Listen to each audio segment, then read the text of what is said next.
आदर्श शिक्षण मंडळ संचलित आदर्श शिशुविहार या शाळेचं वार्षिक स्नेहसंमेलन दिनांक 29 आणि 30 रोजी आयोजित करण्यात आले होते। यामध्ये छोटा गट आणि मोठा गट मधील विद्यार्थी-विद्यार्थिनींनी आपले सुंदर कलागुण सादर केले। चिमुकल्यांनी वेगवेगळ्या गाण्यांवर नृत्य आणि अभिनय कला सादर केली।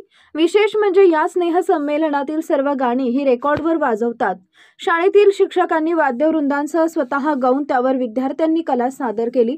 त्या गाण्याला अनुसरून वेशभूषा केलेली चिमुरडी अतिशय सुंदर दिसत होती। त्यांचं हे कौतुक पाहण्यासाठी आदर्श प्रशालेतील विद्यार्थी, पालक यांच्याबरोबर इतरही अनेक जण उपस्थित होते। हा कार्यक्रम यशस्वी करण्यासाठी आदर्श शिशुविहारच्या मुख्याध्यापिका, सर्व शिक्षिका व शिक्षकेतर कर्मचारी यांनी गेल्या महिनाभर अथक परिश्रम घेतलाय। ताज्या घडामोडी जाणून घेण्यासाठी शिवशाही न्यूज यूट्यूब चॅनलला सबस्क्राइब करा। आपण हा व्हिडिओ फेसबुकवर पाहत असाल तर फेसबुक पेज फॉलो करा आणि शिवशाही news.com या आपल्या वेबसाईटलाही भेट द्या।